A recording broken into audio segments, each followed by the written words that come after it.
বিশ্বাসী গণতান্ত্রিক প্রক্রিয়া বাংলাদেশে কার্যকর করার একটি মাত্র উপায়, সেটি হচ্ছে সুষ্ঠু এবং নিরপেক্ষ নির্বাচন।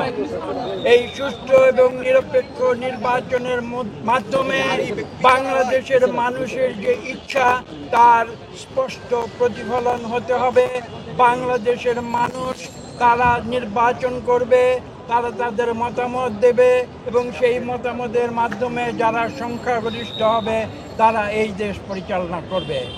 এই বাংলাদেশে মানুষ শুধু আজকে নয়, আপনারা বাংলাদেশের হাজার বছরের ইতিহাস দেখুন।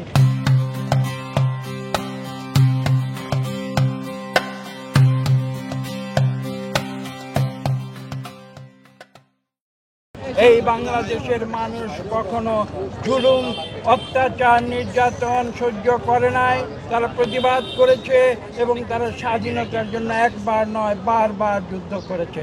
আমরা সেই গণতান্ত্রিক প্রক্রিয়ায় বিশ্বাসী হয়ে আমরা সেই আন্দোলন চালিয়ে যাব এবং আপনারা জানেন যে আমরা 2024 সালের অগাস্টের পূর্ব থেকেই আমরা এদেশের সকল গণতন্ত্রকামী 63টি রাজনৈতিক দল আমরা একত্র হয়ে রাজপথে ছিলাম এবং নুরু সেখানে গুরুত্বপূর্ণ ভূমিকা পালন করেছেন।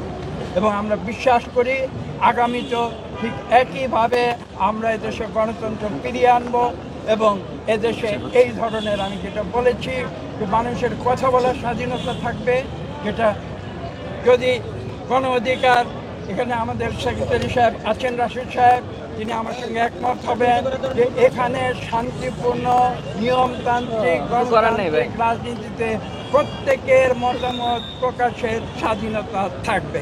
এখানে কারোকে গায়ের জোরে তার মুখ বন্ধ করা যাবে না। শান্তি ব্যক্তি যাবেন এখন